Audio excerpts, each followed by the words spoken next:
Hi students, welcome to Chennai IAS Academy. Test 4 நேத்து எழுதி முடிச்சிருப்பீங்க. இன்னைக்கு டெஸ்ட் 4 க்கான டிஸ்கஷன் வீடியோ. ஓகேங்களா?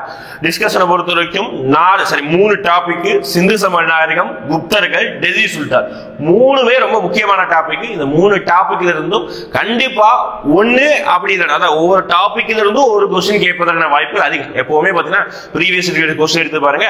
நம்மளுடைய என்ன சொல்றது, அந்த பேக் டு ஸ்டடி வீடியோ போட்டுருந்தோமா, அதுல கூட பாத்தீங்கன்னா ஒவ்வொரு எக்ஸாமினேஷன் 2022 நடந்த குரூப் 4 எல்லா எக்ஸாமினேஷன் யூனிட் 4 நடந்த எல்லா क्वेश्चंस நம்ம கொடுத்துருக்கோம். ஒரு 140 क्वेश्चंस இருந்தது. இந்த எல்லா क्वेश्चंसையும் ரெஃபர் பண்ணி பாருங்க.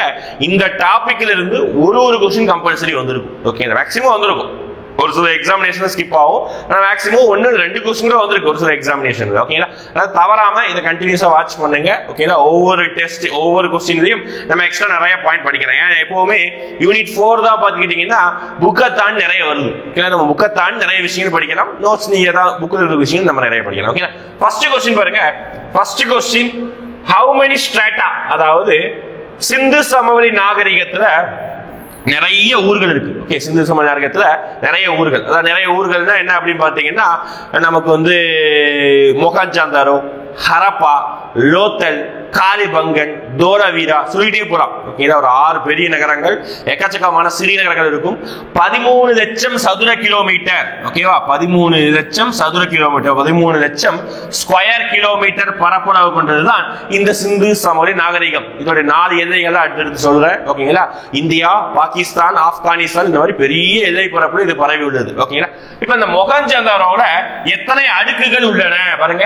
மொஹஞ்சதாரோவில் உள்ள கட்டிடங்கள் இது எத்தனை மண்ணடுக்குகள் கண்டுபிடிக்கப்பட்டுள்ளன அப்படி சொல்றாங்க. எத்தனை மண்ணடுக்கு. ஓகேங்களா? இப்போ மொஹஞ்சதாரோ அப்படின்னா இதோட அர்த்தம் என்ன சொல்றாங்க? இதுதான் வந்து 2வது கண்டுபிடிக்கப்பட்ட நகரம், இதுதான் மொத்த நகரங்களிலேயே மிகப்பெரிய நகரம் அப்படின்னு சொல்றாங்க. சரிங்களா? ரைட். இப்போ மொஹஞ்சதாரோடைய அர்த்தம் என்ன, மீனிங் என்ன அப்படின்னா, இது ஹரப்பானா புதையுண்ட நகரம், மொஹஞ்சதாரோனா இடிகாடுகளின் மேடு அப்படின்னா சுடுகாடுகளின் மேடு அப்படின்னு சொல்லுவாங்க. சரிங்களா? இதுதான் அந்த மொஹஞ்சதாரோ. வரலாற்றுல நம்மளுடைய நாகரிகத்தில் ரொம்ப முக்கியமான இடம் இருக்குது. ஓகேங்களா? நீங்க யாரும் கூகுள்லயே போயிட்டு மொஹஞ்சதாரோ அப்படின்னு சொல்லிட்டு அந்த இமேஜ் மட்டும் பாருங்களேன், எப்படி இருக்குன்னா அந்த சிட்டியே பாத்துக்கிட்டீங்கன்னா இடிகாடுகள் மேடு அப்படின்னு சொல்லும் போது தெரியுது, மேடுகளா இருக்குது, அதாவது அடுக்கடுக்குகளா கட்டி வச்சிருக்காங்க. ஓகே, ஃபர்ஸ்ட் ஒரு லேயர், அது லேயர் மீன்ஸ் அது ஒரு ஃப்ளோர் மாதிரி. ஓகே, அப்புறம் கொஞ்சம் தூரம் அப்படியே போயிட்டு அடுத்து இன்னொரு அடுக்கு, அது கொஞ்சம் தூரம் பரவுது, அடுத்து இன்னொரு அடுக்கு. அதாவது அந்த ஊரோடைய கட்டுமான அமைப்பே இப்படிதான் இருந்திருக்கு. இப்போ எந்த அளவுக்கு அது கட்டிருக்காங்க பாருங்க. அதே மாதிரி ஐவிசி ஒரு நகர நாகரிகம், அதுவும் மறந்துடக்கூடாது. சரிங்களா? அப்ப இந்த மொஹஞ்சதாரோனா சுடுகாடு மேடு சொல்லிட்டு இது எத்தனை அடுக்குகளாக பரவி உள்ளது அப்படின்னு சொல்லிட்டீங்கன்னா 7 அடுக்குகளாக பரவி உள்ளதாமா. ஓகே, இது ஒரு ப்ரீவியஸ் இயர் क्वेश्चन தான். மொத்தம் 7 அடுக்குகளாக இது அப்படியே பரவி உள்ளது. ஓகேங்களா? ரைட், அடுத்து பார்க்கலாமா? அடுத்து அது திருப்பியும் குப்தா சொல்ற क्वेश्चन. ரீசன்ட் 2022 அப்புறம் இந்த வருஷம் நடந்த 2023 क्वेश्चंस எல்லாம் எடுத்து பாத்தீங்கன்னா ஹிஸ்டரியில இந்த கொட்டேஷன்ஸ் அதிகமா கேட்கிறாங்க.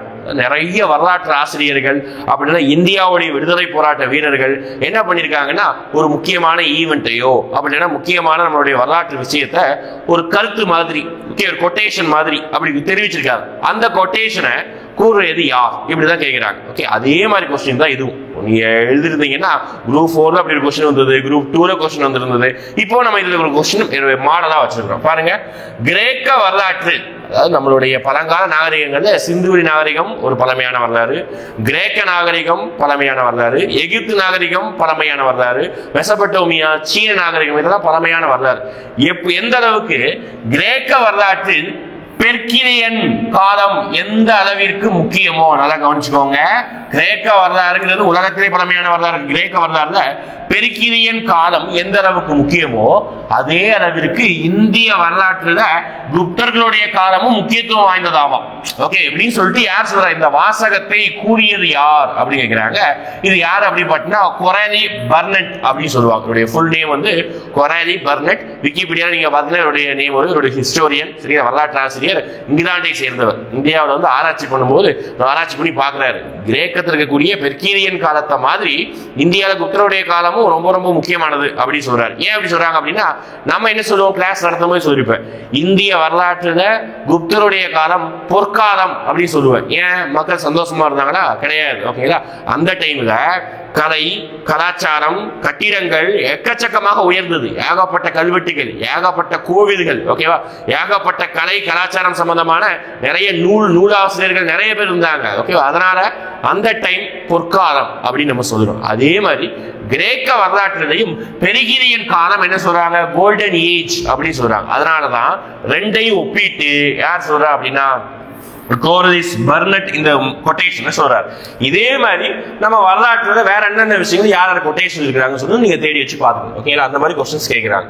அடுத்த question, who is the father of surgery அப்படின்னு சொல்றாங்க. இது ஒரு குப்தாஸ் கொஸ்டின் தான். குப்தர் காலத்துல நான் சொன்னேன், குப்தர் காலத்துல தான் கலை, கலாச்சாரம், அறிவியல் எல்லா விஷயத்திலும் டாமினன்ட் ஆனது.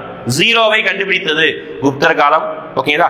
மருத்துவத்துறை நல்ல இந்தியாவில் வளர்ந்திருந்தது குப்தருடைய காலம். முதலாக இந்தியாவில் முதல் கோவிலை கட்டியது குப்தருடைய காலம். ஓகேங்களா?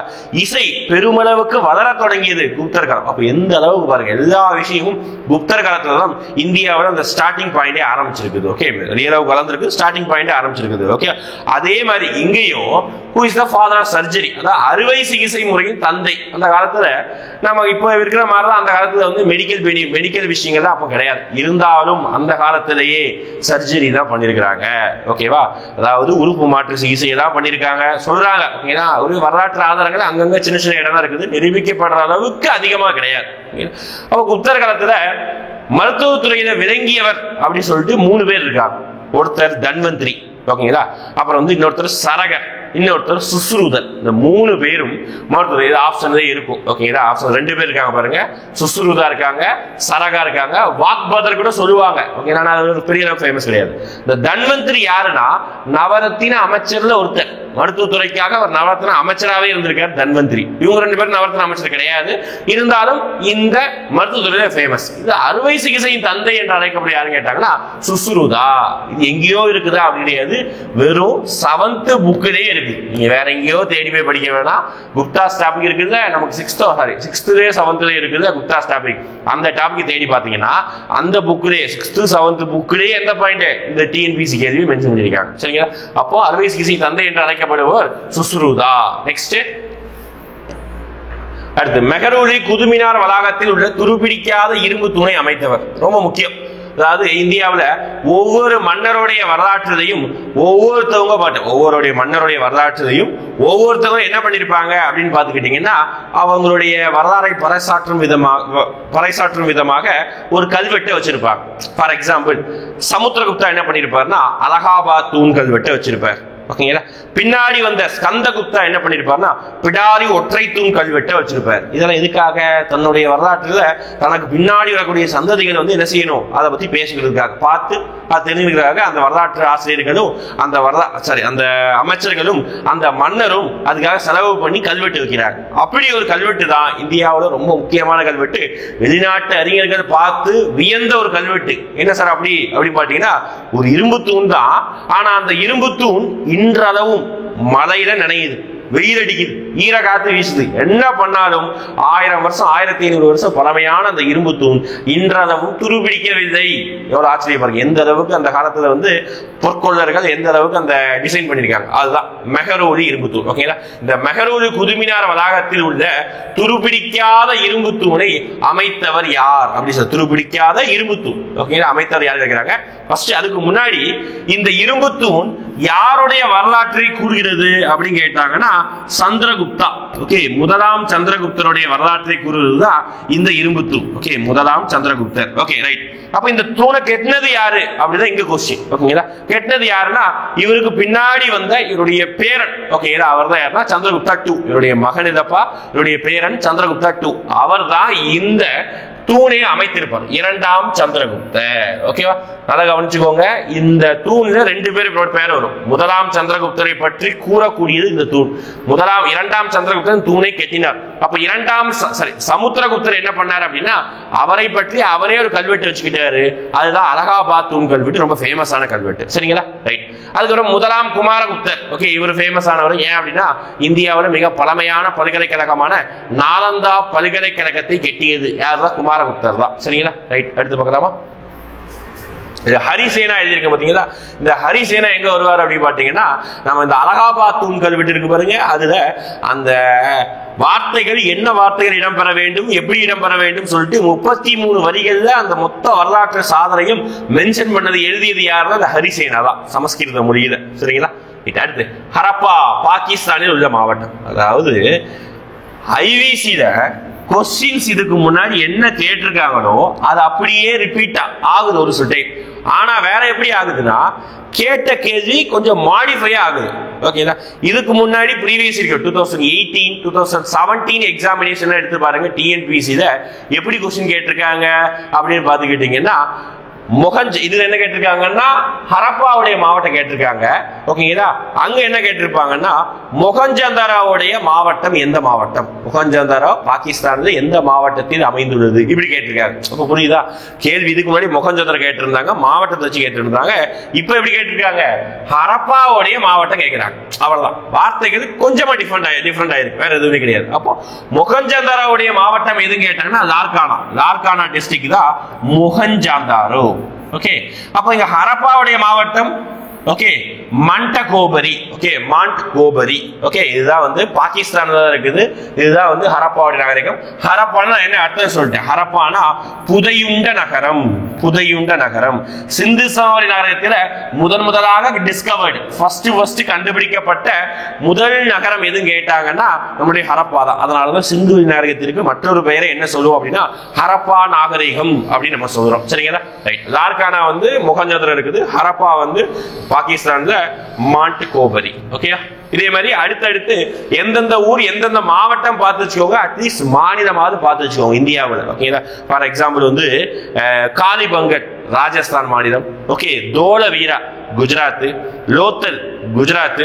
ஓகே, ராக்கி ஹரி ஹரியானா மாநிலம். இந்த மாதிரி இந்தியா இருக்கக்கூடிய பிளேஸ்ல மாநிலம் அது எந்த ஆற்றங்கரையோட இருக்குதுன்னு அதை பார்த்து வச்சுக்கோங்க. ஓகே, அடுத்து பார்க்கலாம். அடுத்து பாருங்க, இது ப்ரீவியஸ் क्वेश्चन தான். Smallest weight. ஓகேங்களா? மிகச்சிறிய அளவீடு. இண்டஸ் வேலி சிவிலைசேஷன் மக்கள் என்ன பண்ணாங்கன்னா தராசுல வந்து எடை பார்த்தார்கள். அந்த எடை பார்க்கும் பொழுது எது வந்து மிகச்சிறிய அளவீடு அப்படின்னு கேட்டிருக்காங்க. 0.87.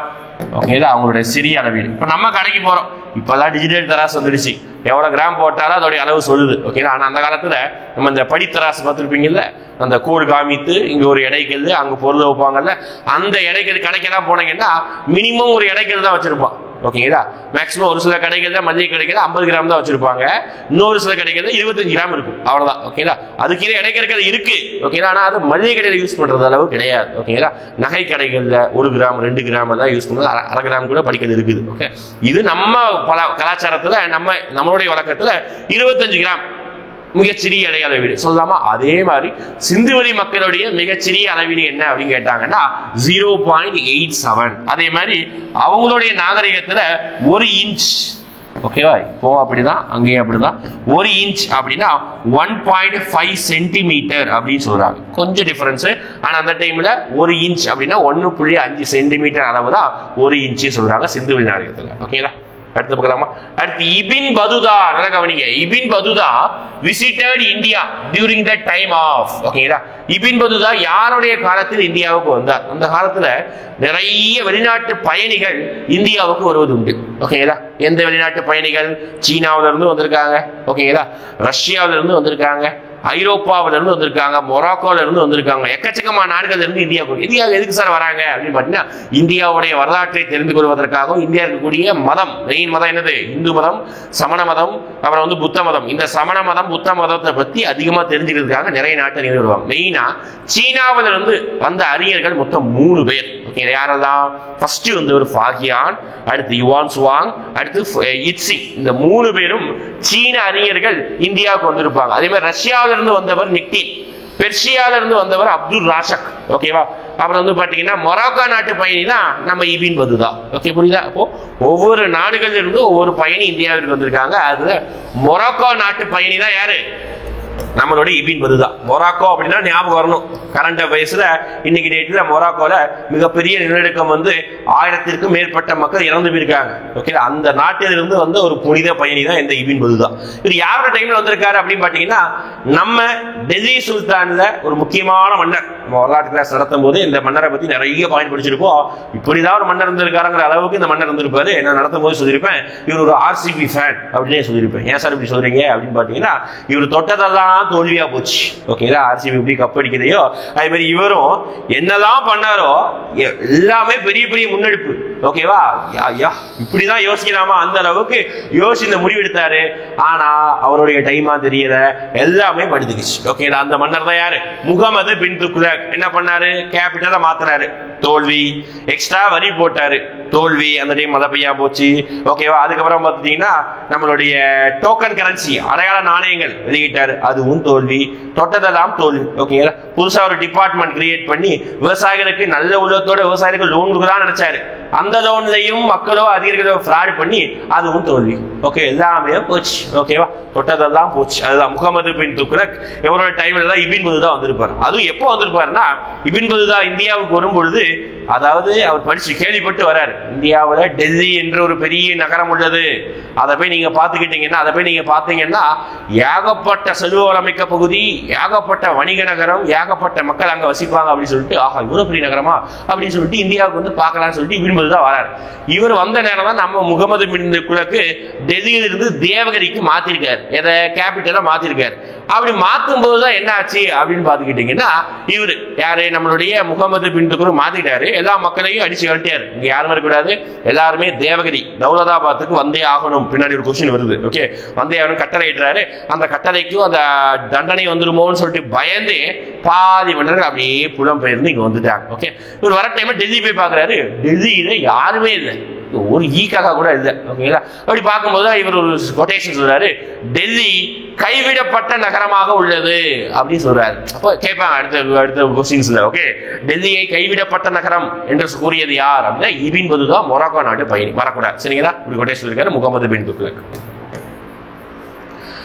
அடுத்து ஹுவான் சுவாங் விசிட்டட். பாருங்க, இப்பதான் ஒரு கொஸ்டின், முகமது பின் துக்ளக் டைம்ல மொராக்கோ நாட்டு பயணி இபின் பதுதா வந்தாரு. அடுத்த கொஸ்டின் பாருங்க, யுவான் சுவாங் வட இந்தியா. இதுல வந்து இந்தியாவிற்கு வருகை புரிந்தார் சொல்லியிருக்குது. சின்ன மாற்றம் இருந்திருக்கணும், வட இந்தியாவிற்கு அப்படி சொல்லியிருக்கணும். அப்படின்னா ஆப்ஷனை சேஞ்ச் பண்ணிருக்கணும். ஏன் அப்படின்னா, யுவான் சுவாங் இந்தியாவில நம்ம வரலாற்றில் மென்ஷன் பண்ணப்பட்டது 2 மன்னர்களை மீட் பண்ணிருக்காரு, 2 மன்னருடைய அவைக்கு வந்திருக்காருன்னு சொல்லிட்டு வரலாற்று மென்ஷன் பண்ணிருக்கு. ஒன்னு நம்மளுடைய ஹர்ஷவர்தன், அதான் ஹர்ஷ மன்னர். இன்னொருத்தர் யாரு அப்படின்னு பாத்தீங்கன்னா, நம்மளுடைய பல்லவ மன்னர் 2ஆம் நரசிம்மவர்மன் காலத்திற்கு வந்திருப்பார். ரெண்டுமே ஆப்ஷன்ல கொடுத்திருக்காங்க. ஓகேங்களா, இப்படி இது இருக்கக்கூடாது, ப்ரீவியஸ் கொஸ்டின் இது. ஓகேங்களா, அது அப்படியே தெரிஞ்சுக்கிறதுக்காக நான் போட்டிருக்கிறேன். ஓகேங்களா, இதுல என்ன மாடிஃபிகேஷன் பண்ணிருக்கணும் அப்படின்னு பாத்தீங்கன்னா, ஒன்னு இவர் தூக்கி இருக்கணும். ஆனா இதுல என்ன சொல்றாங்க, இந்தியாவிற்கு வருகை புரிந்தார் அப்படின்னு சொல்லுவாங்க. வரலாற்றை எப்படி கிளைம் பண்ணிக்குவாங்கன்னா, இந்தியா அப்படின்னா அந்த காலத்துல வட இந்தியா மட்டும் தான் ஃபோக்கஸ் பண்ணுவாங்க, இதெல்லாம் பல்லவ நாடு அப்படின்னு சொல்லிக்குவாங்க. ஓகே, ஆனாலும் நமக்கு ஆன்சரை பொறுத்த வரைக்கும் ஹர்ஷவர்தன் தான் அவங்க ஆன்சருக்கு டிஎன்பிசி கொடுத்திருந்தாங்க. ஓகே, ஹர்ஷர் காலத்துல தான் வட இந்தியாவிற்கு வருகை புரிந்திருப்பார் நம்மளுடைய யுவான் சுவாங். அப்படியே சவுத்துக்கு டிராவல் பண்ணி நம்மளுடைய பல்லவ மன்னர் ஆட்சி புரிந்த இடத்துல 2ஆம் நரசிம்மவர்மன் காலத்திலையும் வந்திருப்பார். ஓகேங்களா, ஆனா இதுக்கு ஆன்சர் வந்து ஹர்ஷவர்தன் தான். ஓகே, ஆன்சருக்கு இதான் மாறுபாடு இருந்தா கூட இதுதான். Next, match the following. Rigveda. Sir வேத காலம் தான் சிலபஸ்ல அதை ஆன்சர் கேட்கிறீங்க அப்படிதான் சொல்லவே கூடாது. ஓகே, யூனிட் 4 உடைய சிலபஸ் பாக்குறதுக்கு சின்னதா இருக்கும். ஓகே, டெல்லி சிந்து சமநாயகத்துல இருந்து கடைசி முகலாயர் மராத்தாஸ் முடிச்சிருப்பாங்க அப்படின்னு சொல்லியிருப்பாங்க. ஆனா அது கீழே ஒரு சிலபஸ் கொடுத்திருப்பாங்க. இந்தியாவுடைய கலாச்சாரம், இந்தியாவுடைய வேற்றுமை, இந்தியாவுடைய இசை, இந்தியாவுடைய நூல்கள், இந்த மாதிரிலாம் கொடுத்திருப்பாங்க. லாஸ்ட் 3 பாயிண்ட் சிலபஸ்ல இருக்கும். அந்த பாயிண்ட்ல இருந்து எப்படினாலும் கேட்கலாம். அதனால எதையும் ஸ்கிப் பண்ணாதீங்க, கொஞ்சம் மேம்போக்கா பாத்துக்கோங்க. இந்த மாதிரி கொஸ்டின் கேட்கலாம். அதாவது நம்மளுடைய வேத காலத்துல மொத்த வேதங்கள் எத்தனை கேட்பாங்க? மொத்தம் 4 வேதங்கள். ஓகே, வேத காலத்துடைய காலகட்டம் என்ன? 1500 இருந்து 600 வரைக்கும் தான் வேத காலத்துடைய காலகட்டம். பிஃபோர் காமன் எரா, கிமு. ஓகேடா, ரிவர்ஸா போவோம், கிமு. ஓகேடா, 4 வேதங்களுக்கு என்ன வேதம்? ரிக், யசுர், சாம, அதர்வ வேதம். ஓகேடா, அப்ப ரிக் வேதம் எதை பத்தி சொல்லுது, யசுர் எதை பத்தி சொல்லுது, சாம அதெல்லாம் பார்க்க போறோம். ஓகே, ரிக்வேதம், ரிக் அப்படிங்கிற வார்த்தை வந்தாலே ஞாபகம் வச்சுக்கோங்க, பாடல்களை பற்றி சொல்லக்கூடியது. அதாவது கடவுளுக்கு படிக்கக்கூடிய பாடல்கள். ஓகே, கடவுளுக்கு இசையின் மூலமாக, சங்கீதத்தின் மூலமாக கடவுளுடைய அன்பை, கடவுளுடைய இறை அருளை நம்ம எட்டலாம் அப்படின்றதுக்காக பாடல்களை படிப்பாங்க. இப்போ கூட நம்ம என்ன செய்யறோம், காலையில இருந்துச்சா சுப்ரபாதம் போடுறோம். ஓகே, அம்மன் கோயிலுக்கு போனா அம்மன் பாட்டு போடுறாங்க. இதெல்லாம் எதுக்காக? கடவுள் இருந்து தட்டி எழுப்புவதற்காக, இறை அருள் கொடுப்பதற்காக. ஓகே, அதுதான் இங்க. அப்ப ரிக்வேதம் அந்த காலத்திலையும் பாடல் இருக்குது, அது வந்து ரிக்வேதம். அடுத்து யசூர் வேதம் அப்படின்னு பாத்தீங்கன்னா யாகம். யசூர் யாகம் இந்த வார்த்தை ஞாபகம். ஓகே, நமக்கு இந்து கலாச்சாரத்துல யாகம் நடத்துவாங்கல்ல, கணபதி யாகம், எத்தனையோ சண்டி யாகம், சண்டி ஹோமம், எவ்வளவு யாகம் இருக்குது. அந்த யாகங்கள்ல என்ன பண்ணணும், எப்படி யாகம் பண்ணணும், எந்த டைம்ல பண்ணணும், எந்த ஒரு நேரத்துல பண்ணணும், எந்த பொருட்களை வச்சுதான் பண்ணணும் சொல்லக்கூடிய விதிமுறைகள் தான் யசூர் வேதம். ஓகே, சாம வேதம் என்ன அப்படின்னு பாத்தீங்கன்னா கீர்த்தனைகள் மற்றும் மெல்லிசைகள், கீர்த்தனைகள். ஓகே, அதர்வ வேதம் என்ன அப்படின்னா மாந்திரீகம். ஓகேவா, மெஜிஷியன், மேஜிக் சம்பந்தமான விஷயங்கள், மாந்திரீகம் பண்ணுவாங்கல்ல நம்பூதிரிகள். அதே மாதிரி இங்கேயும் வந்து அதர்வ வேதத்துல இந்த மாந்திரீகம் விஷயமான விஷயங்கள் தான் மென்ஷன் பண்ணிருக்காங்க. ஓகே, அப்ப மேட்ச் பண்ணோம்னா 2 1 4 3. ஓகேங்களா, ஆன்சர் பி. அடுத்து UN heritage side which is aimed to be special developed zone by the Mecca of Buddhist. அதாவது ஐநாவுடைய பாரம்பரிய தலங்கள் நிறைய இருக்கு. ஓகேங்களா, மாமல்லபுரம் ஐநாவுடைய பாரம்பரிய தலம், ஹம்பி ஐநாவுடைய பாரம்பரிய தலம், செங்கோட்டை பாரம்பரிய தலம், இந்த மாதிரி நிறைய மென்ஷன் பண்ணப்பட்டது.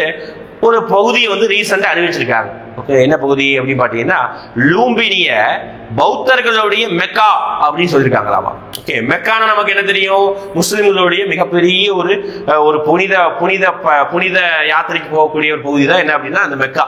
அதே மாதிரி இங்க பௌத்தர்களுடைய மெக்கா அப்படின்னு சொல்லிட்டு ஐநா எந்த ஊர் அறிவிச்சாங்க, பௌத்தர்கள் அப்படின்னாலே புத்த மதத்தை சேர்ந்தது. அப்ப புத்த மதம் தொடர்புடைய ஊர்கள் எதெல்லாம் இருக்கு அப்படின்னு பாருங்க. புத்தகயா புத்தரோடு தொடர்புடையது, சாராநாத் புத்தரோடு தொடர்புடையது, லூம்பினி புத்தரோடு தொடர்புடையது, இது முக்திநாத் இது மட்டும் தொடர்புடையது. ஓகே, இது எங்கேயா தொடர்பு இருக்கலாம், பெரிய அளவுக்கு மென்ஷன் பண்ணல. ஓகே, அப்ப இந்த மூணுமே இருக்கு, அப்ப அது அவுட். ஓகேங்களா, அப்போ மெக்கா அப்படின்னா அந்த இறைவன். ஓகே, இஸ்லாமிய கடவுள் அடிப்படையில் அந்த இறைவன் அங்கதான் பிறந்தார் அப்படின்னு சொல்றாங்க. அதே மாதிரி இங்க புத்தர் எங்க பிறந்தாரோ அதுதான் நமக்கு மெக்கா. பௌத்தருடைய மெக்கா. புத்தர் எங்க பிறந்தாரு, லூம்பினி தோட்டத்துல நேபாள பிறந்தாரு. அப்போ இதுதான் ஐநாவால் அங்கீகரிக்கப்பட்டது இந்த லூம்பினி. ஓகே, இதை மறக்கூடாது. ஓகே, புத்தகையா அவர் வந்து என்ன முக்தி பெற்ற இடம். சாரநாத் என்ன அப்படின்னு கேட்டாங்கன்னா சாரநாத் வந்து அவருடைய முதல் சொற்பொழிவு ஆற்றிய இடம். ஓகே, அடுத்து which tree regarded as the tree of creation knowledge during AVC. அதாவது சிந்துவை நாகரிக காலத்துல எது வந்து படைப்பு மற்றும் அறிவின் மரமாக, அறிவுடைய மரமாக கருதப்படுவது எது அப்படிங்கிறாங்க.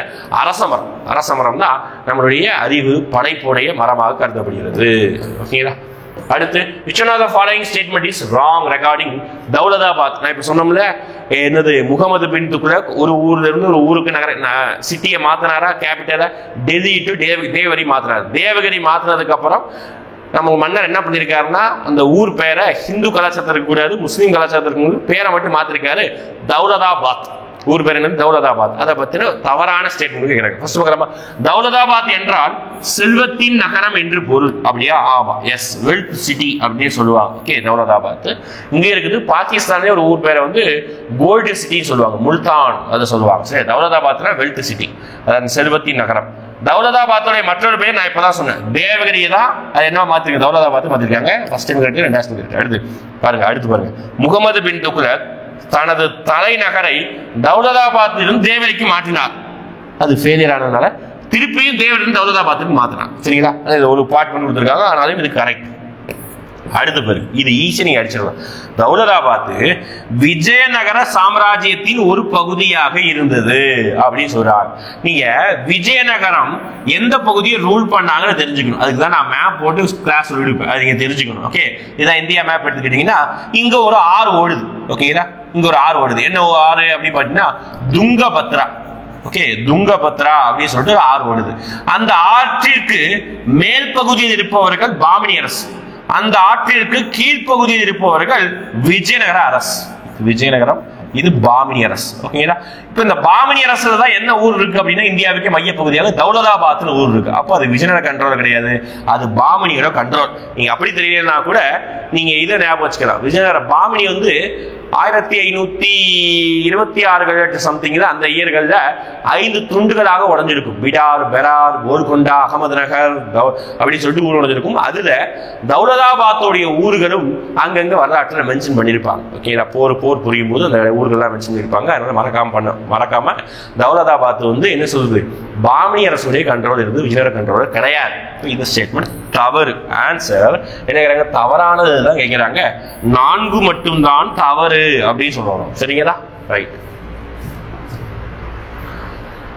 அடுத்து சிந்துவெளி நாகரிகத்தை பத்தி சிந்துவெளி சரியான கூற்று கேட்கிறாங்க. இங்க வந்து சரியான கூற்றை தேர்ந்தெடு அப்படின்னு சொல்றாங்க பாருங்க. இது மதச்சார்பற்ற நாகரிகத்தின் முதன்மையான மதச்சார்பற்ற நாகரிகத்தின் முதன்மையானதாக காணப்பட்டது. மேலும் மதமானது ஒருபோதும் சமுதாயத்தில் ஆக்கிரமிக்கவில்லை. ஓகே, இக்காலத்தில் இது கரெக்ட் தான்ப்பா, மதச்சார்பற்ற நாகரிகம் தான். ஓகே, ஒருபோதும் என்ன சொல்றது, மதமானது சமுதாயத்தால ஆக்கிரமிக்கவில்லை. ஓகே, டைரக்டா ஆக்கிரமி பண்ணல. அடுத்து இக்காலத்தில் ஜவுளி தொழிற்சாலை உற்பத்தியில் பருத்தி முக்கிய பங்கு வகித்தது. நமக்கு தெரியும் அந்த காலத்துல எவிடன்ஸாக பருத்தி கிடைச்சது. ஓகேங்களா, இந்த ஸ்டேட்மெண்ட் கரெக்ட். ஓகேங்களா, அப்போ 1, 2 மட்டும் சரி. ஓகேங்களா, அடுத்து which Gupta ruler issued Allahabad stone pillar? நான் இப்பதான் சொன்னேன், அலகாபாத் தூண் கல்வெட்டை வெளியிட்டது யாரு? முதலாம் சந்திரகுப்தர் சொல்லக்கூடியது மெஹரூர் இரும்பு தூண் கல்வெட்டு, அது அவர் அமைக்கல. சமுத்திரகுப்தாவை பெற்றுக் கொள்ளக்கூடியதுதான் அலகாபாத் தூண் கல்வெட்டு. இதை எழுதுனது யாரு? இந்த அலகாபாத் தூண் கல்வெட்டு எழுதுறது யாரு சொன்னேன்? ஹரி சேனா. 33 வரிகள். ஓகே, சமஸ்கிருத மொழி. ஓகே, மறக்கூடாது. 3 பாயிண்ட் இதை சுத்தி இருக்குது. அப்புறம் இதை ஷாஜகான் வந்து மாத்தி அமைச்சிருப்பார். அடுத்து எந்த இனக்கூட்டம் சிந்துவெளி நாகரிகத்தினை உருவாக்கியது அப்படின்னு கேட்கிறாங்க. அதாவது எந்த இனக்கூட்டம், அந்த காலத்துல இனங்கள் வயசு பிரிப்பாங்க. அதுல சிந்துவெளி நாகரிகத்திற்கு அப்புறம் வரக்கூடிய ஒரு இனம் அப்படின்னு கேட்டீங்கன்னா அது ஆரியர்கள். ஓகே, அதான் வேத காலம். ஓகே, சிந்துவெளி நாகரிகத்துக்கு அப்புறம் வரக்கூடிய இனம். ஆனா சிந்துவெளி நாகரிகத்திற்கு முந்தைய இனம் என்ன சொல்லுவாங்க அப்படின்னு பாத்தீங்கன்னா ஆரியர் அல்லாதவர்கள் தான். திராவிடர்கள் அப்படி சொல்லக்கூடாது. திராவிடர்கள் சொல்லலாம், அவங்க 2 பேரும் ஒரே கலாச்சாரம் தான். ஆனா வரலாற்றுல அவங்க நேரடியாக திராவிடர்கள் தான் அப்படின்னு சொல்லிட்டு எங்கேயும் மென்ஷன் பண்ணல. ஆனா நான் ஆரியர்கள் அல்லாதவர்கள். ஓகே, அடுத்து ஹீனர்கள் ஆட்சியின் போது இந்தியாவின் மீது படையெடுத்து ஹீனர்கள் யாருடைய ஆட்சியின் போது இந்தியா மீது படையெடுத்தார்கள்? மறக்கூடாது, குப்தருடைய காலம். ஓகே, அது மறக்கூடாது. ஓகே, இங்க டைனஸ்டி கேட்கிற மன்னர் தான் கேட்கிறாங்க. இப்ப யாருடைய காலம்? குமாரகுப்தாவுடைய காலமா இருக்குமா? இருக்காது. நாலந்தா பிரதேசத்தை கட்டினார். ஓகேவா, அதுக்கப்புறம் இருக்கக்கூடிய ஸ்கந்தகுப்தாவுடைய காலத்துலதான் ஹீனர்களுடைய படையெடுப்பு நிகழ்ந்தது. அதனாலதான் ஸ்கந்தகுப்தாவை நம்ம குப்த வம்சத்துடைய கடைசி பேரரசர் அப்படின்னு நம்ம சொல்லியிருப்போம். சரிங்களா, ஸ்கந்தகுப்தாவை பற்றி கூறக்கூடிய கல்வெட்டு பிடாரி ஒற்றை தூண் கல்வெட்டு சொல்லுவாங்க. ஹீனர்களுடைய படையெடுப்பு ரொம்ப பயங்கரமா இருந்ததாமா. ஓகே, அடுத்து சயது வம்சம் ரொம்ப முக்கியமானது பாருங்க. சயது வம்சத்தில் முபாரக் ஷா பாருங்க, முபாரக் ஷாவை பற்றி பின்வரும் கூற்றியது சரியானது. அதான் நம்ம டெல்லி சுல்தான் மொத்தம் 5 வம்சம் இருக்குது. அடிமை வம்சம், கில்ஜி, துக்ளக், சயது, லோடி அப்படின்னு சொல்லிட்டு 5 வம்சம் இருக்கு. இதுல சயது வம்சத்துல முபாரக் ஷா அப்படின்னு சொல்லிட்டு ஒரு மன்னர் இருக்காராமா. அவரை பத்தி 2 ஆதாரம் கொடுத்துருக்காங்க. என்னது? வெளிநாட்டு அதிகாரத்தில் இருந்து டெல்லி சுல்தானியத்தை விடுதலை செய்தவர் அப்படி சொல்றாங்க. எஸ், உண்மைதான்.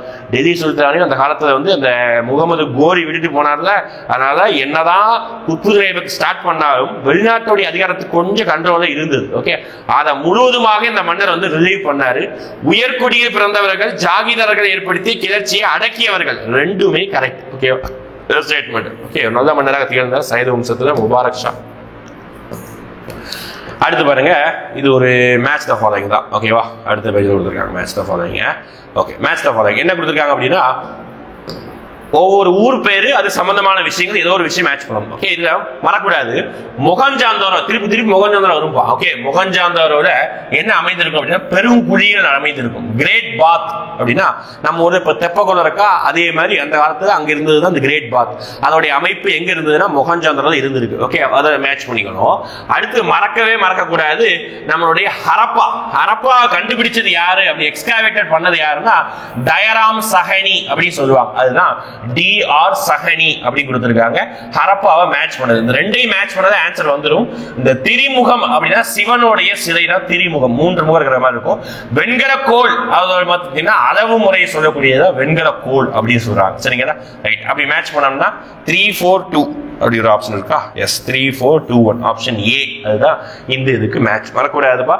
டயராம் சஹனி யார் எந்தெந்த பகுதியை வந்து எக்ஸ்காவேட் பண்ணாங்க அப்படின்னு பார்த்து வச்சுக்கோங்க. ஓகேங்களா, அடுத்து 1474ஆம் ஆண்டு இந்தியாவிற்கு வந்து ரஷ்ய பயணி நான் சொன்னேன்.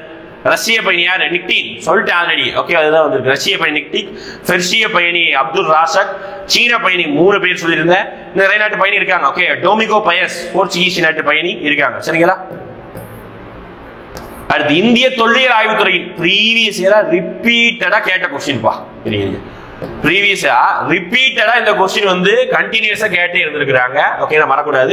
இந்திய தொல்லியல் துறையில ஸ்டார்ட் பண்ணது யாரும் கேட்டாலும் சரி, முதல் ஆய்வாளர் யாரும் கேட்டாலும் சரி, ஓகே, யார் தான்? அலெக்சாண்டர் கன்னிகம். இவர் தான் 1861ஆம் ஆண்டு உருவாக்கப்பட்டதுதான் இந்த இந்திய தொல்லியல் ஆய்வுத்துறை. ஓகே, அலெக்சாண்டர் கன்னிகம் தான் இதை உருவாக்குனாரு. ஓகே, அடுத்து சிட்டி. இது வந்து கேட்பாங்க. இது இப்ப சொன்னோம்ல அதே மாதிரிதான் இங்கே எந்தெந்த சிட்டியை யார் யார் எக்ஸ்காவேட் பண்ணா, யார் யாரு வந்து அகழ்வாராய்ச்சி பண்ணாங்க அப்படின்னு சொல்லி பார்த்து வச்சுக்கணும். ஓகேங்களா? இல்ல தெரிஞ்சதை மட்டும் நீங்க நல்லா மேட்ச் பண்ணா முடிஞ்சு போச்சு. ஓகேங்களா? தெரிஞ்சது அப்படின்னு பாத்தீங்கன்னா சானுதாரு. ஓகேங்களா? சானுதாருவை கண்டுபிடிச்சது யாரு அப்படின்னு பாத்தீங்கன்னா மஜும்தார். ஓகேவா? அடுத்து தோலவீரா. இந்த ரெண்டையும் மேட்ச் பண்ணுங்க. ஜேபி ஜோஷி. ஓகேங்களா? இந்த கிளாஸ்ல சொல்லியிருப்பேன், கிளாஸ் கவனிச்சவங்களுக்கு. AD. ஓகேங்களா? 2 3 இந்த ரெண்டையும் மேட்ச் பண்ணுங்க. AD 3 2 எஸ் எங்க முடியுது. ஓகே, முடிஞ்சு போச்சா? Answer C. ஓகேங்களா? இந்த ரெண்டு ராக்கிகிரி நான் சொன்ன ஹரியானா மாநிலத்தில் இருக்குது, இது குஜராத்ல இருக்குது. ஓகே, சானுதாரு பார்த்துக்கிட்டீங்கன்னா நம்மளுடைய இந்தியாவோட பகுதி தான். ஓகே, ராக்கிகிரியை கண்டுபிடிச்சது யார் அப்படி மேட்ச் பண்ணா? RL Stein. ஓகேங்களா? குழி சின்ன பிளேஸ் தான். ஓகேவா? இது Amarendranath. Okay, Amarendranath. Okay, next question. Sikandar Lodi was responsible for the foundation. Previous question group 4 group 2 கேட்டிருந்தாங்க, இந்த வருஷம் கேட்டாங்க. ஓகேங்களா? எந்த நகரத்தை சிக்கந்தர் லோடி வந்து அடித்தளமிட்டார்? ஆக்ரா நகரத்தை கட்டி அந்த நகரத்தை ஹெட் குவார்டர்ஸ் தலைமையகமாகவும் மாத்திருப்பார். ஓகேங்களா? 1504 நிறுவப்பட்ட ஆக்ரா சிக்கந்தர் லோடி தான் உருவாக்குறது. லோடி வம்சம் தான் கடைசி மன்னராக திகழப்பட்டார். சரி, இப்ராஹிம் லோடி தான் கடைசி மன்னர். அவருக்கு முன்னாடி இருந்த அவருடைய அப்பா சிக்கந்தர் லோடி. ஓகே, அடுத்து arrange the following. Alauddin Khilji. Alauddin Khilji Khilji வம்சத்துடைய மன்னர் ஆனதுக்கு அப்புறம் 1296 மன்னர் ஆயிருப்பாரு. மன்னர் ஆனதுக்கு அப்புறம் என்ன பண்ணார் அப்படின்னா படையெடுப்பு தான். பாக்குற இடம் தான் படையெடுப்பு. இந்தியா பெரிய பகுதியை டெல்லி கொண்டு வரணும்னு சொல்லிட்டு படையெடுப்பு நிகழ்த்தினாரு. அவரு இந்த டைரக்ஷன் போனாரு. அதுக்கு கொஞ்ச காலத்துக்கு அப்புறம் அவருடைய படை தளபதி மாலிக் கஃபூர் தலைமையில படைகளை அனுப்பினார். ஓகே, அப்படி அதுக்கு முன்னாடி அவர் எந்த பகுதியை கைட் பண்ணார்? அவருடைய சீக்வன்ஸ் கேட்கிறாங்க. ஓகே, ஃபர்ஸ்ட் குஜராத் போறாரு, அடுத்து ரந்தம்பூர், ஓகே, அடுத்து ராய் அமரேந்திர தேவாவை மோதுவாரு. சித்தூர், நம்ம பத்மாவதி கதையே எங்க நடக்குது, சித்தூர் நடக்கும். ஓகே, எங்க சித்தூர் கிடையாதுப்பா, ஆந்திராவுக்கு சித்தூர் கிடையாது, இது ராஜஸ்தான் சித்தூர். ஓகே, பத்மாவதி கதை. ராய் ரத்தன் சிங் மன்னரா இருப்பாரு. லாஸ்டா மால்வா பகுதிக்கு வருவாங்க. அப்போ அரேஞ்ச் கரெக்டா தான் இருக்குது. 1 2 3 4 கரெக்டா தான் இருக்குது. Okay, option C. அடுத்து சூப்பர் क्वेश्चन குப்தர்கள் இருந்து. ஓகேங்களா? இது என்ன அப்படின்னு பாத்தீங்கன்னா குப்தருடைய நிர்வாகத்துல இருந்து கேட்கிறாங்க. குப்தருடைய நிர்வாகத்துல இருந்து क्वेश्चन கேட்கிறாங்க. ஓகேங்களா? என்ன அப்படின்னா ஷேத்ரா, அதாவது நிலங்களோட வகைகளையும் வரிகளோட வகைகளையும் பெயர் இருக்கு. நிலங்களுடைய வகைகள் பெயர் ஷேத்ரா, வேளாண்மைக்கு உகந்த நிலம். கிலா அப்படின்னா தரிசு நிலம், கரெக்ட் தான். அப்ரகதா அப்படின்னா வன நிலம், கரெக்ட் தான். வஸ்தி அப்படின்னா விவசாய நிலம் கிடையாது, விவசாய நிலம் மேலே சொல்லிட்டேன். வஸ்தி அப்படின்னா குடியிருப்பு நிலம், ஹேபிட்டபிள் லேண்ட் அப்படின்னு சொல்லுவாங்க. இப்போ இது மட்டும் தான் தவறாக பொருந்தி இருக்குது. Answer D. ஓகேங்களா?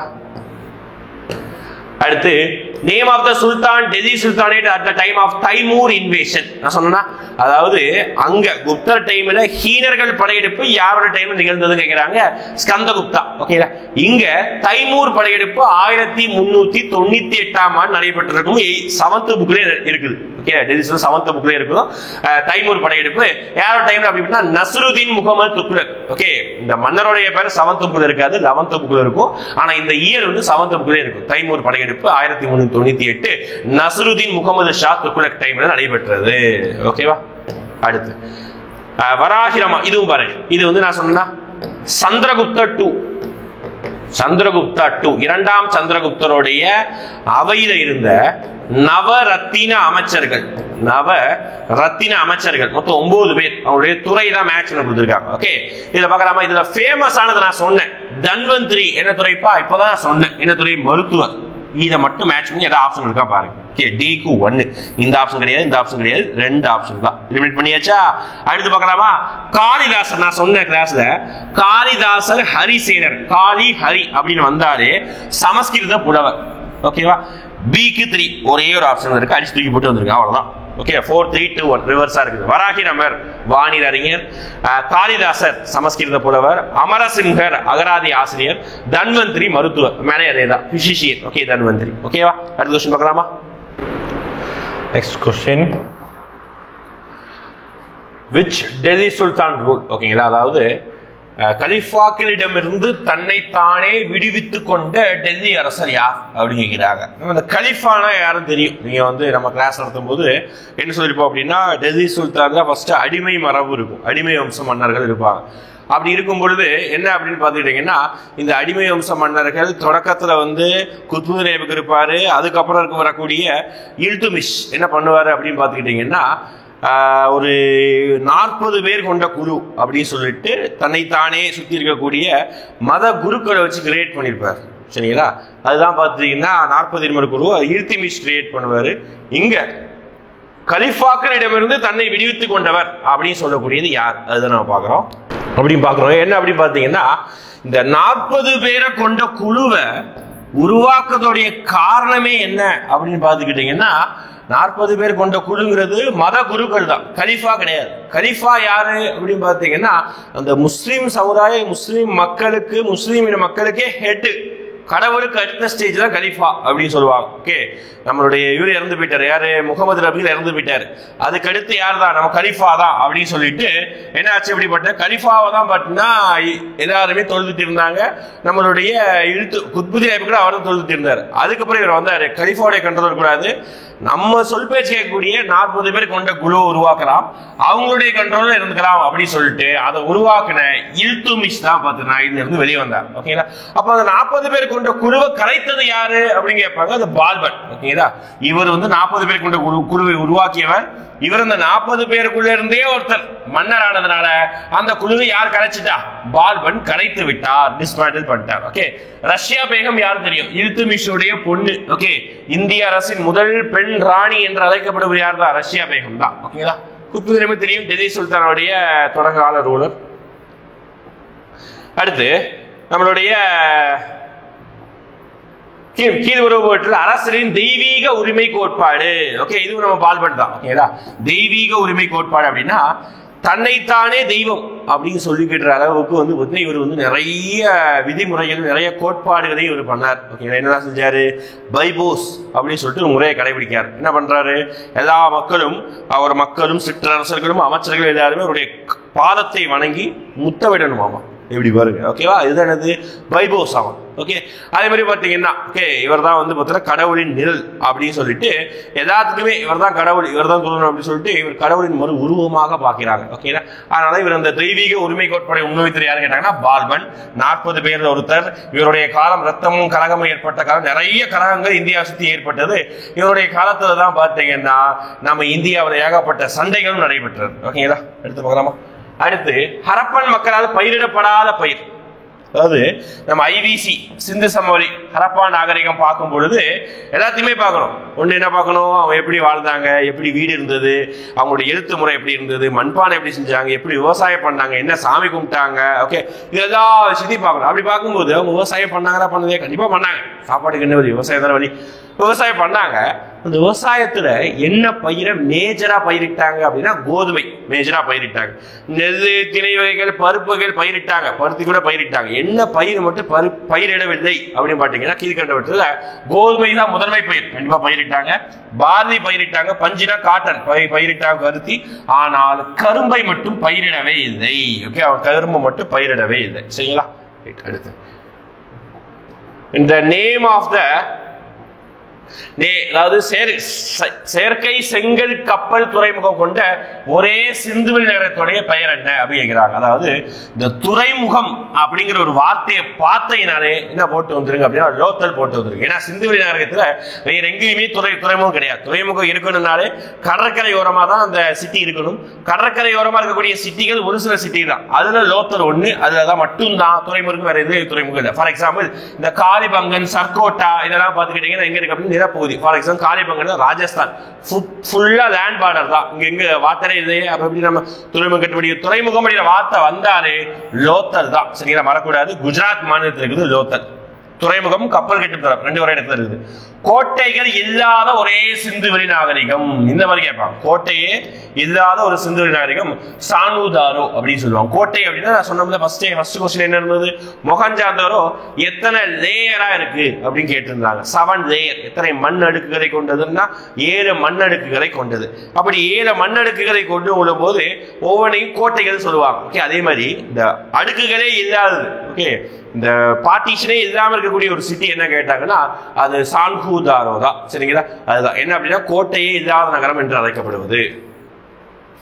அடுத்து சிந்துவெளி நாகரிகத்தின் முடிவிற்கு இது காரணமாக இருக்க முடியாது வச்சுக்கோ.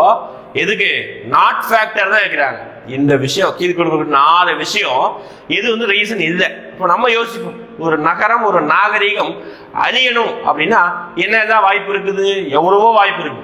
சரிங்களா, எப்படி இருக்கலாம்? வெள்ளம் வரலாம், சுனாமி வரலாம், ஓகேவா, நிலநடுக்கம் வரலாம், ஓகேவா, சூறை காற்று அடிச்சு கொண்டு போகலாம், அந்நிய படையெடுப்பு நிகழலாம், கொள்ளை நோய் வரலாம். காரணமா அது அழிகிறதுக்கு நல்லது பண்ணதான் காரணம், தீயது வந்தது காரணமே தேவை. எவ்வளவோ காரணம் இருக்கு. ஆனா இங்க இது காரணம் இருக்க முடியாது அப்படின்னு சொல்றாங்க. வானிலை மாற்றம் இருக்குமா? இருக்கலாம், மேபி கிளைமேட் சேஞ்ச். இப்ப நம்ம உணர்ந்துகிட்டு இருக்கோமா, மழை பெய்யுதுன்னா மழை பெய்யாது, சூறாவளி வரும் சொன்னா சூறாவளி கிடையாது, காலநிலை மாறிக்கிட்டே இருக்குது, இருந்திருக்கலாம். வெள்ளம் வந்திருக்கலாமா? எல்லாரும் ஆற்றங்கரையோரமா வாழ்ந்தாங்க, வெள்ளம் அதிகமா வந்திருக்கிற வாய்ப்பு ரொம்பவே அதிகமா தான் இருக்குது. ஓகேங்களா, படையெடுப்பு நிகழ்ந்திருக்கலாமா? அதுதான் பெருசாக நம்ம நம்புறோம். சிந்துவெளி நாகரிகம் முடிந்த உடனே அடுத்து உருவாகக்கூடிய நாகரிகம் என்ன? வேற நாகரிகம். ஆரியர்கள் வந்திருக்காங்க, ஆரியர்கள் வந்துதான் இவங்க படையெடுத்து கொண்டிருக்காங்க அப்படின்னு சொல்றாங்க.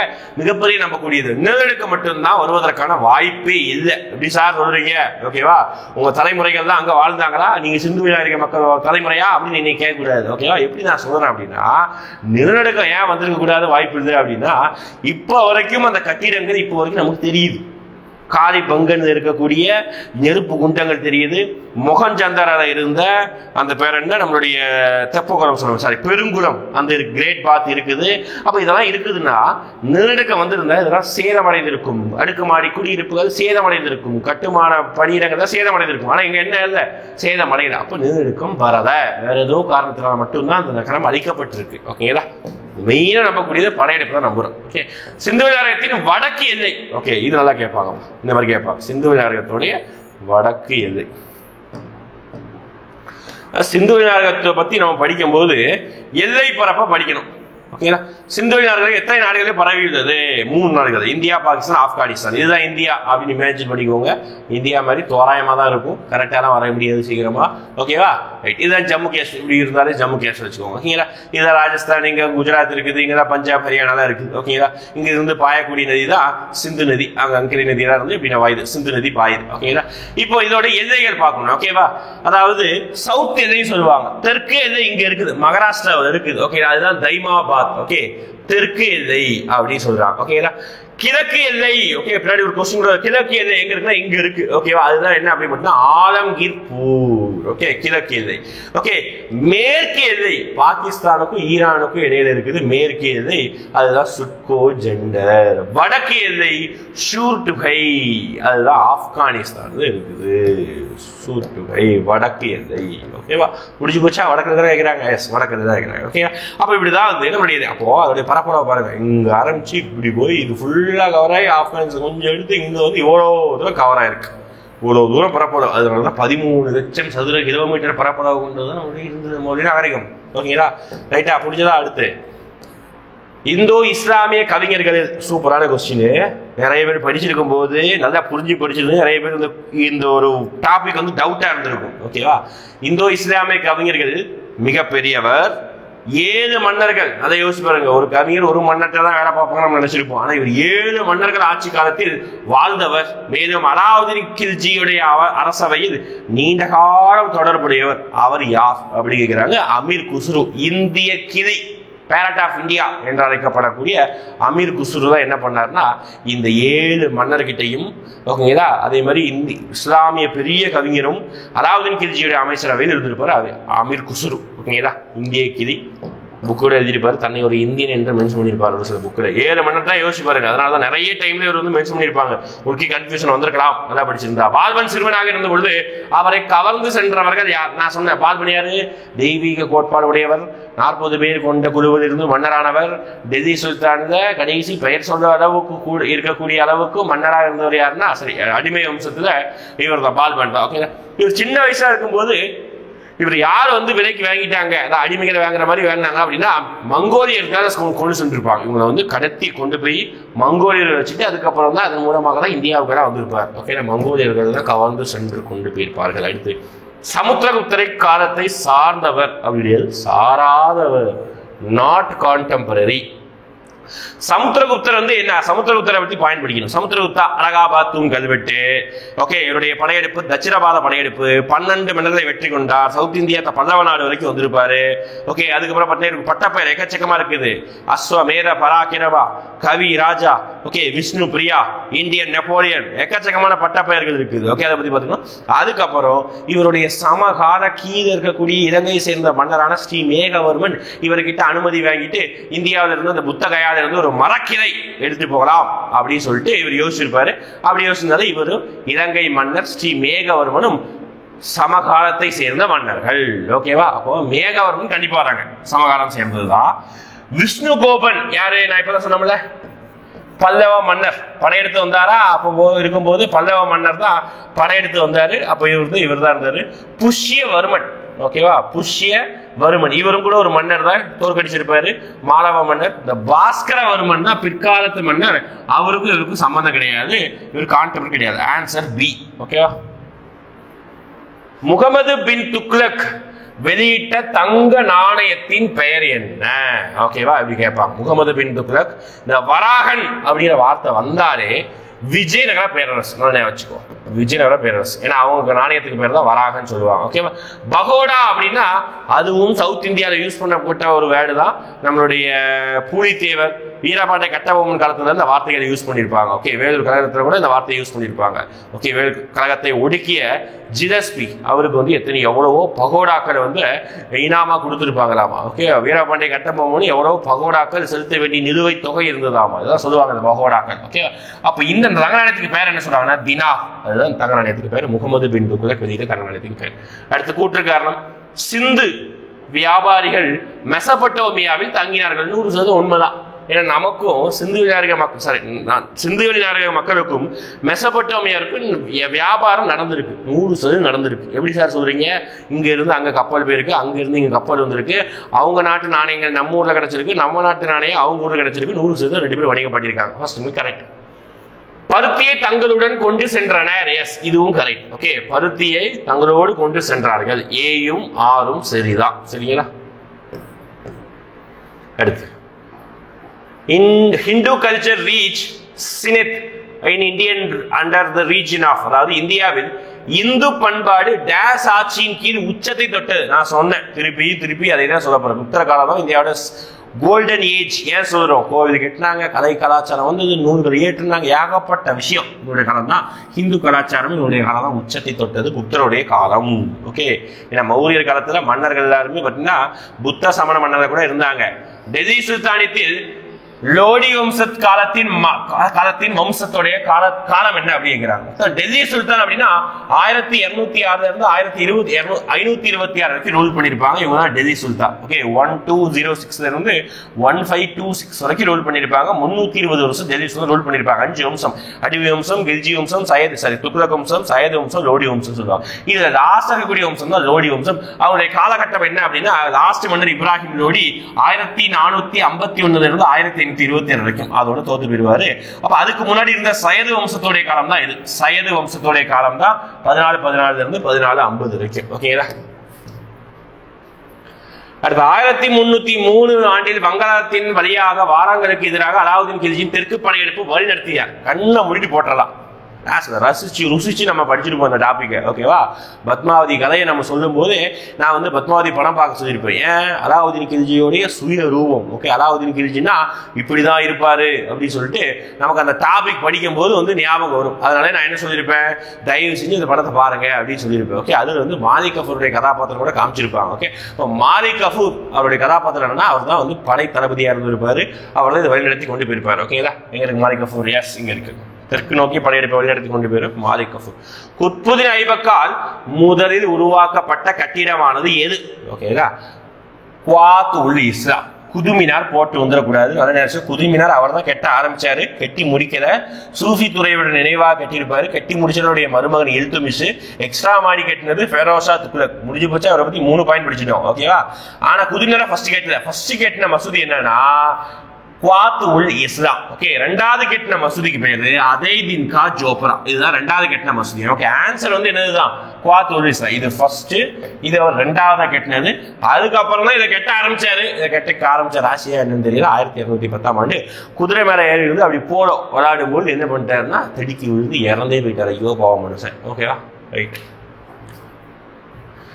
அடுத்து பாருங்க, இது என்ன அப்படின்னு பார்த்துட்டீங்கன்னா டெல்லி சுல்தானோடைய நிர்வாக பிரிவுகள். ஓகேவா, அவங்களுடைய பெயர்கள் என்ன? ஓகே, இந்த ஐரிஷ். ஓகே, ஐரிஷ் அப்படின்னு சொல்லுவாங்க. இது வந்து நிறைய பெயர்கள் Irish department, diwani Irish, diwani Irish தான் வரும். ஓகேங்களா, இந்த ஐரிஷ் அப்படிங்கிற வார்த்தை வந்தாலே மிலிட்ரி சம்பந்தமானது. ஓகே, பாதுகாப்பு சம்பந்தமானது. அதை மட்டும் ஞாபகம் வச்சோம். ஓகே, அப்போ சரியாக பொருந்துள்ளது கேட்டிருக்காங்க. ஐரிஷ் மாம்லிக் பாதுகாப்புத்துறை அமைச்சர் கரெக்டா பொருந்திருக்கு.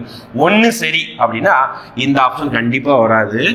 சரிங்களா, அந்த 3 ஆப்ஷன் தான் இருக்கு. அடுத்து பாருங்க, முஷரப் இ மாலிக். முஷரப் அப்படின்னாலே தலைமை குறியக்கூடிய ஒரு வார்த்தை. ஓகேங்களா, இங்க என்ன சொல்றாங்க, தலைமை கணக்காளர். எஸ், இதுவும் கரெக்ட் தான். ஓகேங்களா, அடுத்து தாபீர் இ ஐ மாலிக் அப்படின்னா பொதுமக்களுடைய குறை தீர்ப்பு அமைச்சர் கிடையாது. இது தப்பு. ஓகே, தாபீர் அப்படின்னா அது குதிரைப்படை சம்பந்தமா ஒண்ணு வரும். ஓகேங்களா, முஸ்தப் அப்படின்னு சொல்றது தலைமை தணிக்கையாளர், அக்கௌண்டன்ட். ஓகேவா, ஆடிட்டர் ஜெனரல், அங்க ஒரு அக்கௌண்டன்ட். ஓகே, 1, 2, 4 மட்டும்தான் சரி. Option C.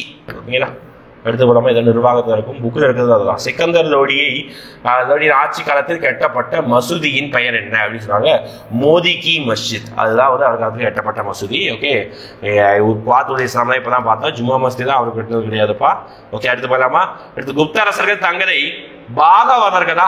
எஸ், பரமபாகவதர் என்று அழைத்துக் கொண்டனர். எஸ், 100% கரெக்ட் தான். புத்தர்கள் தங்களுடைய பேர் அவங்களே பட்ட பேர் நிறைய வச்சுக்குவாங்க. ஆனா அவங்க என்ன செய்யறாங்க, தங்களை வந்து பரமபாகவதர் அப்படி சொல்லிக்கிறாங்களாமா. சீனாவுடனும் ரோமுடனும் வியாபாரம் செலுத்தது. கண்டிப்பா உத்தர காலத்துல சீனா கூடையும் ரோம் கூடையும் நல்ல வியாபாரம் செலுத்தது. பொது நிகழ்ச்சிகளில் பங்கு பெற பெண்களுக்கு தடை இருந்தது. எஸ், ஓகே, சரி. இது மட்டும் கிடையாதுப்பா. பொதுமக்கள் தான் பெண்களுக்கு தடையெல்லாம் கிடையாது. உடன்கட்டை ஏறும் வழக்கம் இருந்தது. Yes, 100% correct. உடன்கட்டை ஏறும் வழக்கம் இருந்தது அந்த காலங்கள்ல. என்ன ஆச்சு அப்படின்னு பார்த்தீங்கன்னா முதலாக உடன்கட்டை ஏறும் வழக்கத்திற்கான கல்வெட்டு சான்றுகள் உத்தரவுடைய காலத்துல தான் கிடைச்சிருக்கு. அப்போ உத்தரவுடைய காலத்துல உடன்கட்டை ஏறும் வழக்கம் இருந்திருக்கு. 1, 2, 4 இது மட்டும்தான் சரி. ஓகே, அடுத்த கொஸ்டின் போலாமா. அடுத்த கொஸ்டின், எந்த வம்சம் டெல்லி சுல்தானியத்தின் குறுகிய காலத்தை ஆண்டது அப்படின்னா மொத்த டெல்லி சுல்தான்ல 5 வம்சம் சொல்லியிருந்தோம். ஓகேவா, அடிமை, திருப்பி அதே தான் அடிமை, கில்ஜி, சையது, துக்ளக், சையது, லோடி சொல்லியிருந்தோம். அதுல எந்தெந்த வம்சம் எந்தெந்த இயர்ல ரூல் பண்ணாங்க படிச்சு வச்சுக்கணும். 1206 இருந்து 1526. ஆல்ரெடி வந்து லோடி வம்சத்தோட இயர் பார்த்தோமா. அதே மாதிரி எது ஷார்டஸ்ட் பீரியட், எது லாங்கஸ்ட் பீரியட், எது ஃபர்ஸ்ட், எது லாஸ்ட், இந்த மாதிரி கேள்வி கேட்பாங்க. ஓகே, இப்போ ஷார்டஸ்ட் பீரியட் யாரு அப்படின்னு பாத்தீங்கன்னா கில்ஜி வம்சம் தான் ஷார்டஸ்ட் பீரியட். 1290 இருந்து 1316 வரைக்கும் ரூல் பண்ணியிருப்பாங்க. 20 வரைக்கும் ரூல் பண்ணியிருப்பாங்க. சரிங்களா, அடுத்து ஜெசியா வரி விதிப்பதில் எந்த சுல்தானுடன் தொடர்பு இல்லை அப்படி சொல்றாங்க. ஜெசியா வரி அதாவது டெல்லி சுல்தான்ல இருந்து தொடங்கப்பட்ட ஜெசியா வரி முகலாய வம்சம் வரைக்கும் ரொம்ப முக்கியமானது. இந்த ஜெசியா வரி, ஜெசியா வரி என்ன, தலைவரி அப்படின்னு சொல்லுவாங்க. முஸ்லீம் அல்லாத ஒரு மக்கள் மீது விதிக்கப்படக்கூடிய வரி தான் இந்த ஜெசியா வரி. இது எதுக்காக, மதத்தை மாற்றுவதற்காக இந்த வரி விதிக்கப்படுகிறது. இந்த வரியை விதித்தவர் முகமது கஜ்னி வரும்போது விதிச்சிருப்பாரு. சரி, முகமது பின் குவாசிம் வரும்போது விதிச்சிருப்பாரு. ஆனா மன்னராக இருந்து விதித்தாருன்னா குத்புதீன் ஐபக் தான் ஸ்டார்ட் பண்ணுவார். அதுக்கப்புறம் என்ன பண்ணுவாங்க அப்படின்னு பாத்துக்கிட்டீங்கன்னா குத்புதீன் ஐபக் அப்புறம் பின்னாட்கள் இந்த வரியை வந்து தளர்வு, வரி வசூல் பண்ணாம விட்டுருப்பாங்க. திருப்பி அதை இம்போஸ் பண்ணது ஃபெரோஸ் ஷா துக்ளக், மீண்டும் இம்போஸ் பண்ணது சிக்கந்தர் லோடி, திருப்பி வந்து அதுக்கு அக்பர் தான் கேன்சல் பண்ணுவாரு, திருப்பி மீண்டும் அவுரங்கசீப் வந்து விதிச்சிருப்பாரு. இந்த தொடர்பு இல்லாதது யாரும் கேட்டாங்கன்னா அலாவுதீன் கில்ஜிக்கும் ஜிஸியா வரைக்கும் தொடர்பே கிடையாது, அதை டச் பண்ணிருக்கவே மாட்டார். ஓகேவா, ரைட். அடுத்து பாருங்க, டெல்லி சுல்தானில் சரியான கூற்றை தேர்ந்தெடு அப்படின்னு சொல்றாங்க. அதாவது பாசன வரி விதித்த முதல் சுல்தான் ஃபெரோஸ் ஷா துக்ளக். எஸ், 100% உண்மை. ஓகேங்களா, நான் சொல்லியிருப்பேன் ஃபெரோஸ் ஷா துக்ளக் ரொம்ப கருணை உள்ளம் கொண்ட மன்னர் அப்படிதான் சொல்லியிருப்போம். ஓகே, நிறைய நல்ல விஷயம் பண்ணாலும் ஒரு சில இடங்கள்ல அவர் தவறான முடிவுகள் எடுத்திருக்காரு. ஓகே, ஒன்று ஜெஸியா வரியை மீண்டும் விதித்தது, ஓகே பாசனத்திற்காக வரி போட்டது, அது டெவலப்மெண்ட்டுக்காக அப்படி சொன்னாலும் அதுக்கு வேற ஏதாவது மாதிரி பண்ணிருக்காங்க. ஆனாலும் பாசன வரி இவர் போட்டிருந்தார், உண்மைதான். Yes, correct. திவானி ஐ கைராத் அப்படின்னு சொல்லிட்டு ஒரு துறையை உருவாக்கி அது மத சுற்றுலா பயணிகளை கவனிப்பதற்காகவா? கிடையாது. திவானி ஐ கைராத் எதுக்காக அப்படின்னா, அதாவது அந்த காலத்தில் இருக்கக்கூடிய முஸ்லிம் வயதானவர்களுக்கு ஓய்வூதியம் கொடுப்பதற்காகவும் அவங்க அனாதைகளை பாதுகாப்பதற்காக உருவாக்கப்பட்டதா திவானி ஐ கைராத். ஓகேங்களா, இந்த டிபார்ட்மெண்ட் வந்து வேற எதுக்காக தப்பா கொடுத்துருக்காங்க, ராங். 2வது ஸ்டேட்மெண்ட். ஓகேங்களா, கைராத் எதுக்காக? அனாதைகளுக்காகவும் ஓய்வூதியம் கொடுப்பதற்காகவும். தபகத் இ நசிரி, ஓகே மின்ஹஜு சிராஜ் என்பவரால் எழுதப்பட்டது. 100% கரெக்ட். ஓகே, இது வந்து குத்புதீன் ஐபக் காலத்தில் எழுதப்பட்ட ஒரு நூல், ரொம்ப பழமையான ஒரு நூல். டெல்லி சுல்தானத்தோட காலத்தை பத்தி இந்த நூல் தான் நமக்கு சொல்ல வருது. ஓகே, 1, 2, 3 சரி, 1, 3 மட்டும் சரியானவை, 2வது மட்டும் தவறு. அலாவுதீன் கில்ஜி காலத்தில் ஷஹானா யார் அப்படி இருக்கிறாங்க. ஓகே, ஷஹானா அப்படின்னா ஹீரோயின் பேர் நினைச்சிடக்கூடாது. ஓகேவா, அதாவது அலாவுதீன் கில்ஜி தான் இந்தியாவில் நிர்வாகம் பண்றதுக்கு அவர் அடிச்சுக்கால கிடையாது. என்னதான் ரூடானவர், ஓகே பெண்களிடம் மோசமானதுக்கும் எப்படி இருந்தாலும், ஆனா அவரை மாதிரி நிர்வாகம் பண்ணுவதற்கு ஆளே கிடையாது அந்த அளவுக்கு. ஏன்னா அவருடைய மிலிட்ரி பாலிசியா பின்னாட்கள் அக்பரை ஃபாலோ பண்ணுவாரு. ஓகேவா, அதனால நம்ம அலாவுதீன் கில்ஜியை பத்தி நிறைய படிக்க வேண்டியது ரிஃபார்ம்ஸ் இருக்கும். அப்படி ரிஃபார்ம்ஸை படிக்கும்போது அவர் சந்தை கட்டுப்படுத்துதல் டிபார்ட்மெண்ட் துறையை உருவாக்கியிருப்பார். Okay, market controlling department. மார்க்கெட்ல சும்மா ஒட்டு லூசுன்னு எல்லாத்துக்கும் வரியை போட்டு அதை அங்க இங்கன்னு பண்ணி இப்படிலாம் பண்ணக்கூடாதுங்கிறதுக்காக என்ன ஆச்சு அப்படின்னு பார்த்துக்கிட்டீங்கன்னா, நம்ம தனியாக அதுக்குன்னு ஒரு டிபார்ட்மெண்ட் கிரியேட் பண்ணி அதை கண்காணிப்பதற்காக ஷஹானா ஐ மண்டி அப்படின்னு சொல்லி துறையை உருவாக்கியிருப்பார். அந்த ஷஹானா அப்படின்னா இந்த சந்தையை பத்தி பேசுவோம். சந்தையில் விலை கட்டுப்பாட்டை மேற்பார்வையிடும் உயர் அதிகாரிகள். ஷஹானா மண்டி, இந்த வார்த்தையை ஞாபகம் வச்சுக்கோங்க, சந்தையை பத்தி பேசக்கூடியது. ரைட், அடுத்த question. Which of the ruler issued the copper coins அப்படின்னு சொல்றாங்க. ஓகேங்களா, யார் வந்து ஜிட்டார் என்று அழைக்கப்படக்கூடிய காப்பர் செம்பு நாணயங்களை வெளியிட்டார்கள்? அதாவது அந்த காலத்துல இல்துமிஷ். ஓகே, இவர்தான் ஆன்சர். என்ன பண்ணுவார் அப்படின்னா 2 வகையான நாணயங்களை வெளியிடுவாரு. என்ன அப்படின்னு பாத்தீங்கன்னா, டாங்கா அப்படின்னா வந்து உயர் ரக நாணயங்கள் பின்னத்துல வெளியிடுவாங்க. ஆனா ஜிட்டார் அப்படிங்கிற நாணயங்களை வெளியிட்டது யாரு அப்படின்னு கேட்டாங்கன்னா இல்துமிஷ் தான் அதை வெளியிட்டு இருப்பார். ஓகேங்களா, அடுத்த கொஸ்டின் அவ்வளவுதான். ஓகேவா, ரைட், முடிஞ்சது. ஒரு 50 கொஸ்டின்ஸ் நம்மளுடைய ஹிஸ்டரியிலிருந்து டிஸ்கஷன் பண்ணியிருக்கிறோம். ஓகேங்களா, சிந்து சமவெளி நாகரிகம், டெல்லி சுல்தான், அப்புறம் குப்தர்கள், 3 டாபிக் பார்த்துருக்கோம். அடுத்த டெஸ்ட்டுக்கு வேர் ஸ்டடி கொடுத்துருப்போம். ஓகேங்களா, படிக்க ஆரம்பிச்சிருங்க. அடுத்தடுத்து நம்மளுடைய யூடியூப்லையும் அடுத்தடுத்து வீடியோ போடுறோம், கண்டினியூஸாக வாட்ச் பண்ணிக்கோங்க. ஓகேங்களா, அடுத்த டெஸ்ட்டுக்கு தான். தேங்க்யூ.